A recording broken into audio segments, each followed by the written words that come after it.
जब गांव गुलाम होगा तब तुम्हारी पीढ़ियां यार 100 घर बचेंगे और 900 ईसाई हो जाएंगे, तब तुमको पूछेंगे, गालियां देंगे, दुआई देंगे।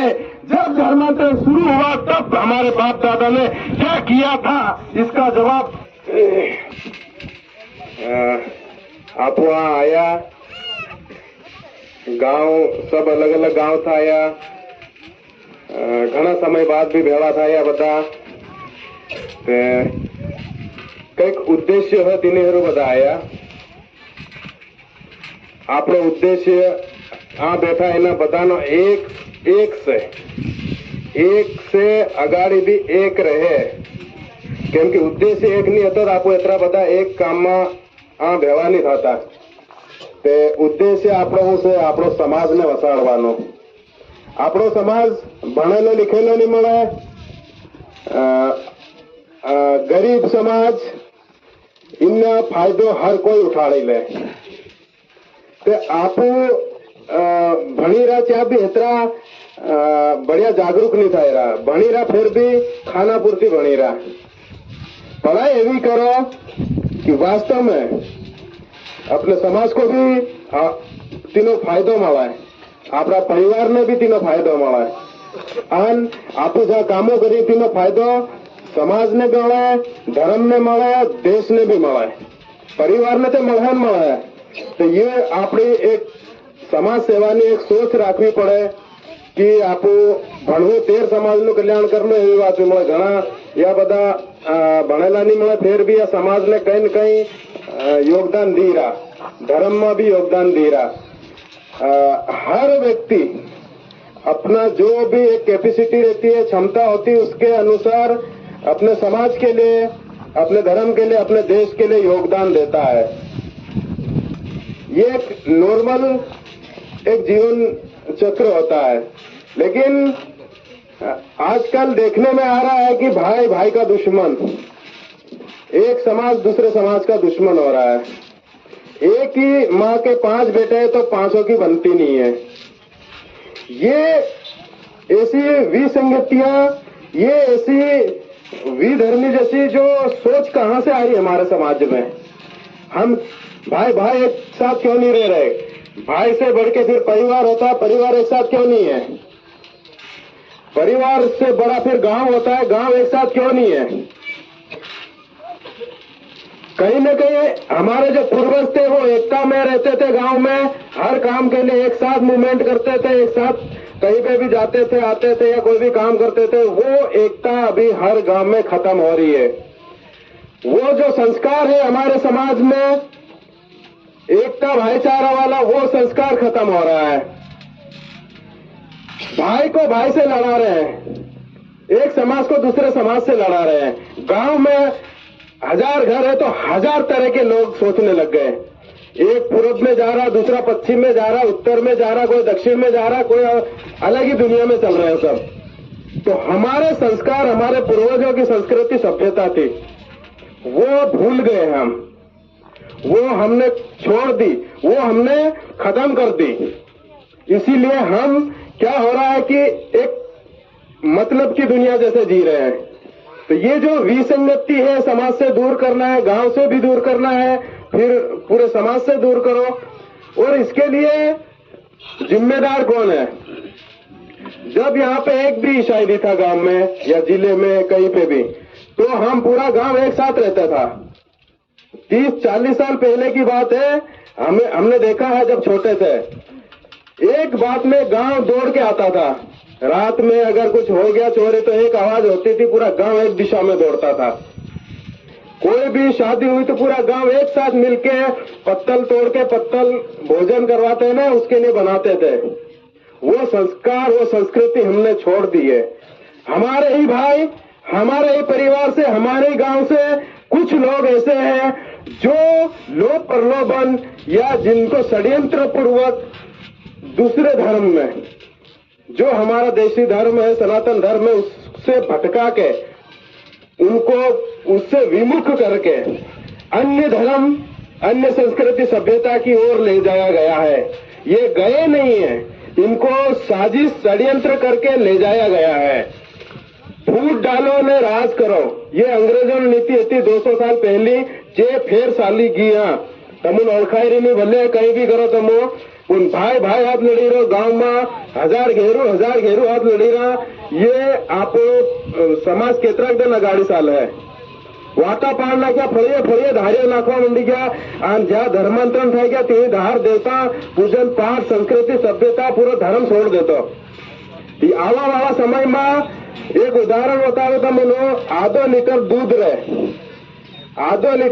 रहे तीन एक तपेला में रेड़ो मोटा में जो दूध में फिर पानी रेड़वा चालू करो, दूध में पानी रेड़वा चालू करो और वो तब तक पानी डालते जाओ जब तक वो सफेद रंग नहीं बदल जाता। दूध नो रंग सफेद जहां तक तीन क्षमता है आधो लीटर तो 1 लीटर पानी झेले घणो 10 लीटर 20 लीटर पानी करीने देखो फिर दूध एम नहीं के फिर पानी एम के ऊपर है तीन। आज आदिवासी नु गाम से एवी नव धर्मांतरण बढ़वे आगाड़ी तो एकदम ईसाई नु गाम थाई जा है। ईसाई ना देहरा अलग, ईसाई नो पूजवानो तरीको अलग, ईसाई नो संस्कृति सभ्यता सब कुछ अलग। हमारा आदिवासी नो सनातन धर्म नो ईसाई हाथ मेल नहीं खाए। ईसाई अलग समाज, ये अलग धर्म अलग संस्कृति, आदिवासी जो हमारा सनातन धर्म है वो सबसे अलग है। आदिवासी की संस्कृति अलग है, सभ्यता अलग है। इसीलिए कानून जो बना है आदिवासी एरो नावो कानून बनियो, ईसाई एरो नावो बनियो। अगर हम एक आदमी हिंदू ईसाई बे कोड़ी नहीं चलाए तेरे कानून भारत सरकार आंधी थोड़ी गई। ईसाई एरो नावो वाटो पड़ियो, अपना आदिवासी एरो नावो वाटो पड़ियो, अपना पूरा हिंदू समाज एरो ते आपू नहीं गया ईसाई वाली कोड़ी में ते ईसाई नो अधिकार अमूल મળે, आदिवासी नो थोड़ा મળે। हमें अपनो अधिकार खोई दे तो जीवे ते हमारा अधिकार है। हमन आदिवासी में रहવું પડે, आदिवासी संस्कृति सभ्यता नो पालन करवो પડે। दहा देहरान पूजते ना ते अपना देहरा ने पूजवू પડે। देहरा मत छोड़ो, देहरा थी पहचान था ये समाज कई जाति नो से कई धर्म नो से। बाबा हनुमान तो मालूम पड़ा कि अमुक कौन से, बाबा महादेव तो मालूम पड़ा अमुक से कौन।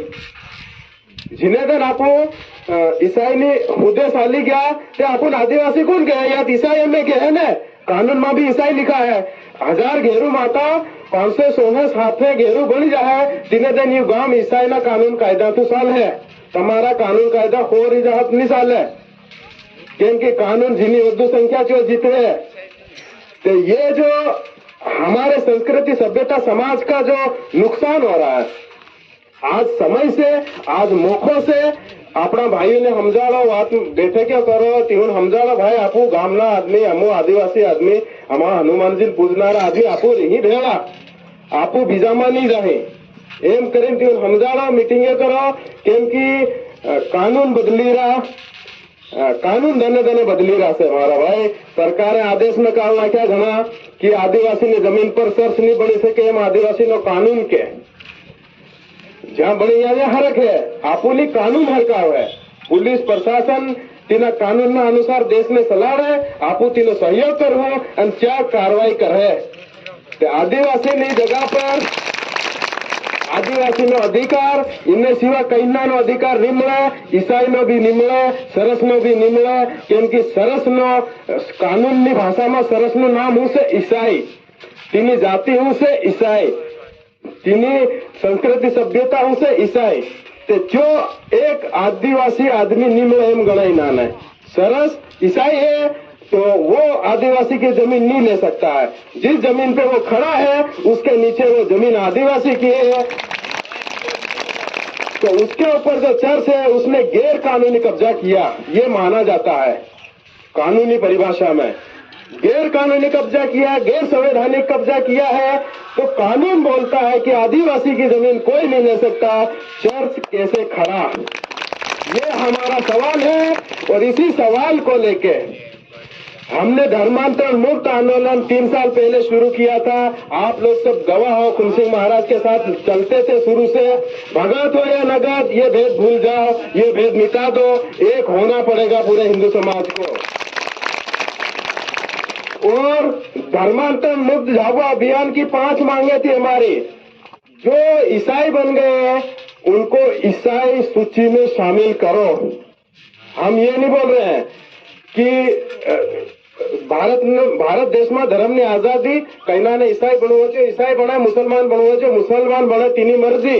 उन तीनी हेरु सरकारे कानून कायदो बनायो, धारा 10 एम करीने 1-2 उपधारा बनावी। तीनी उपधारा में एम लिख्યું कि हूँ आदिवासी आदमी से, हूँ हिंदू आदमी से, हूँ सनातनी आदमी से, अगर हूँ ईसाई बनू तो कलेक्टर ने एक आवेदन आनू पड़े कि हाँ हूँ मारी खुशी तो मारी मर्जी तो ईसाई बनी रहो। और जो पादरी ईसाई बनावी रो मन जो एक अलग तो आवेदन आले कि हूँ इना आदमी ने ईसाई बनावी रो से। बे आवेदन जाहे कलेक्टर 2 महीना केस चलाड़े थी ऊपर तारीख क्यों ले है। राजू खुशी बनी रो नहीं, हम पेलान पूछे, पेलान पादरी ने हम पूछे भाई तू इन्हें बनावी रो, कई दबाव थोड़ा बनावी रो। 2 महीना में क्लियर था जाए कि राजू खुशी तेरे कागज मिल जाए। हमने जो एसटी सर्टिफिकेट एम की राख नहीं, अनुसूचित जनजाति नो आदिवासी प्रमाण पत्र एवं एक ईसाई हेरु पैदा बने सर्टिफिकेट ईसाई कम्युनिटी के लिए, ईसाई समुदाय के लिए। तो जेवू ईसाई नो सर्टिफिकेट में है तेवू पहलू एक प्रमाण पत्र खारिज था है कई नो जो आदिवासी नु से जो एक आदमी बे प्रमाण पत्र नहीं राखी सके, एक आदमी बे वोटर कार्ड नहीं राखी सके, एक आदमी बे राशन कार्ड नहीं राखी सके। या तो आदिवासी है तो आदिवासी नु रहे और ईसाई है तो ईसाई नु रहे। एक आदमी का बे नहीं रह सके। एक आदमी एक वोट नाखे भारत में, जो एक आदमी नो एक अधिकार। एक आदमी आई भी लाभ ले ले नहीं भी ये नहीं साल है। गांव वाला ने एक तो करें समझानो नहीं समझे ठीक नाम लिखी डाल दो कलेक्टर ने कानूनी कार्रवाई। फिर एम कह दू कि जहाँ ईसाई बनवा चाहिए तो ईसाई सूची में शामिल कर दो, एक मांग था कि दूसरी जहाँ ईसाई बनी गया तीन आदिवासी माता नाम काटो, ये दूसरी मांग। तीसरी बिना अनुमति से आदिवासी ने गांव में पादरी आवे ईसाई धर्मांतरण करावे अपना आदिवासी ने ते तीनी अनुमति लेवी पड़े कलेक्टर मजिस्ट्रेट थी ते अनुमति कहना निकल नहीं मिले। तीनी हेरु अनुमति नहीं मिला, तीनी हेरु इन्हीं पर प्रतिबंध लगा दे दो। चौथी मांग अवैध चर्च आदिवासी ने जमीन कहीं नहीं दुनिया ने ताकत नहीं ली सके थे या सरस के वहां उपाय नहीं पर यून हरकावन आदिवासी ने जमीन गाम ने उपो गाम ने तड़वी मुफ दो तड़वी नु काम जमीन जायदाद संस्कृति सभ्यता ने रक्षा करवानो। जो संत है गाम ना तीहू नु काम अपने संस्कृति सभ्यता धर्म ની रक्षा करवानो। पूजवानो तरीको कहीं ना भी हो सके, धारधूप हो सके ने सोकू पूजवानो भी થઈ सके। भगत सोकू पूजीरा धारधूप आवा धारधूप पूजीरा देहरो देखी अपना गवाना तो इन्हें पूजवाना तरीका तो कोई फर्क नहीं पड़ा है। पुराना जमाना में कोरू पानी भरी लावो, कोरू खाऊ बनावो, कोरू एम कर पूजा करता ही नहीं करता। ये कोरी जो भक्ति से ये सात्विक है, ये सनातनी है, मतलब इसमें है देवता वही के वही। पूजने का तरीका भी देसी है हमारा, देसी तरीका। तो ये और 5वीं मांग थी कि जो ईसाई संस्थाएं यहाँ आई है बिना अनुमति से, देश में कानून कायदे से देश चलता है, गांव भी कानून कायदे से चलता है, तो बिना अनुमति से गांव में जो संस्थाएं चर्च बना रही है, एक आदिवासी भाई को दूसरे आदिवासी भाई से लड़वा रही है, एक आदिवासी समाज को दूसरे आदिवासी समुदाय या पूरे अपने सनातन धर्म के खिलाफ लड़वा रही है, उन संस्थाओं की जांच करके उनकी मान्यता रद्द की जाए। और ये सारे आदेश निकल गए हैं, झाबुआ कलेक्टर ने निकाले हैं, वो सारी कॉपियां हैं हमारे पास। और मध्य प्रदेश सरकार ने कानून बनाया है। हम कानूनी रूप से बहुत स्ट्रांग है, मजबूत है, ताकतवर है, क्योंकि हम कानून का पालन कर रहे हैं। अब 6ठा चरण कल्याणपुरा में 16 तारीख को आने वाली 16 तारीख से शुरू होगा, 16 जनवरी 2023 से, जो कंटिन्यू चलेगा, हमेशा चलेगा। उसका काम एक ही है, आदिवासी की जमीन से चर्च अवैध है, हटाओ। पुलिस प्रशासन हटाए, क्योंकि वेद अवैध कानूनी या गैर कानूनी देखने का अधिकार उनका है, वो करे वो नहीं करे। आखिरी में समाज को अधिकार है ग्राम सभा को पेशा एक्ट में 5वीं अनुसूची में कि हम हमारी संस्कृति सभ्यता बचाने के लिए अनुच्छेद 29 के अनुसार जो विधि का बल है 13(3), जो मौलिक अधिकार है 13(3), उसके अनुसार हमारी संस्कृति सभ्यता रूढ़िवादी व्यवस्था के अनुसार चलेगी। और जो हमारी संस्कृति सभ्यता को नुकसान कर रहा है उसको हम बंद कर सकते हैं, उसको हटा सकते हैं, उसको तोड़ के फेंक भी सकते हैं। एक और मौलिक अधिकार है अनुच्छेद 19(5)(6). हमारे जो आदिवासी के गांव में आदिवासी का राज, नाम सुना होगा, पेशा कानून में बाबा दिलीप सिंह ने बोला था, हमारे गांव में हमारा राज, वो ईसाई का राज नहीं है। ईसाई है हमारे भाई तो वो वापस आ जाए, नहीं तो वो कलेक्टर के पास जाकर विधिवत बन जाए। दो में से एक तो करना पड़ेगा, या तो ईसाई बन जाओ कलेक्टर के पास, नहीं तो हमारे समाज में वापस आओ, हम आपको माला स्वागत करके ले लेंगे हमारे समाज में।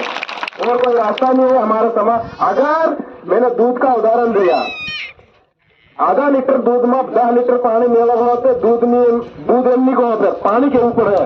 अगर पूरा गांव में 900,000 घेरू से 700-800 घेरू ईसाई था क्या, फिर आदिवासी नु गांव एमनी केवा ईसाई नु केवा है। और ईसाई ना कानून तो साल है, आदिवासी ना कानून, आदिवासी संस्कृति सभ्यता, आरक्षण व्यवस्था सब कुछ खत्म हो जाएगा। तुम्हारी पीढ़ियां रोएगी, तुमको गालियां देगी। जब धर्मांतरण हो रहा था तो तुम क्या कर रहे थे?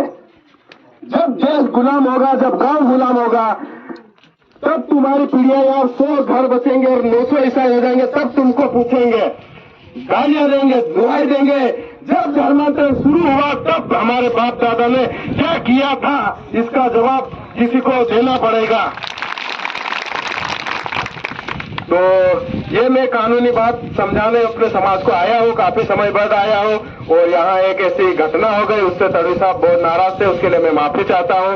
और हमारे वाड़िया भाई, हमारे खुम सिंह जी महाराज के बहुत चहेते खास भगत, बहुत पुराने अगीवान भगत है, मैं उनसे भी माफी मांगता हूँ। अगर कोई हमको ये आयोजन होने के पहले या फिर कहीं सभी को मैसेज हो जाता तो ठीक था, लेकिन मैसेज ये हो गया थी, कार्यक्रम तय हो गया था, इसीलिए यहाँ तक आना पड़ा। नहीं तो हमको ऐसा कोई वो है नहीं कि किसी की डेथ हो जाए वहां जाके कार्यक्रम करें, इतने हम अमानवीय नहीं है। आदिवासी समाज एक ऐसा मानवता का प्रतीक है जिसने पूरी दुनिया को मानवता और एकता की मिसाल दी है, और हम उस समुदाय, उस सनातन धर्म का खून है। तो ऐसा हमारे मन में कुछ था नहीं कि शक्ति प्रदर्शन करें। अब आए हैं तो दो बात बता के हमने सोचा, क्योंकि बार बार इकट्ठा यहाँ आना होगा नहीं हमारा। और आंदोलन कल्याणपुरा में है 16 तारीख, और कंटिन्यू चलेगा। फिर आएंगे आंदोलन के लिए कल्याणपुरा से हर प्रखंड में फिर चलेगा। लेकिन ये जन जागृति है, ये आंदोलन नहीं है, ये उस आंदोलन के लिए जन जागृति है जो आने वाला है 16 तारीख से। और उस आंदोलन को कंटिन्यू हर प्रखंड में रखेंगे जब तक अपना पूरा कंप्लीट मिशन नहीं होगा, समाज की संस्कृति सभ्यता पूरी तरह सुरक्षित नहीं हो जाती, जमीन सुरक्षित नहीं हो जाती, कानून और संविधान का पालन नहीं हो जाता, तब तक चलेंगे। इन्हीं बातों के साथ मैं अपनी वाणी को विराम देता हूँ। जय गुरु मालिक, जय श्री राम।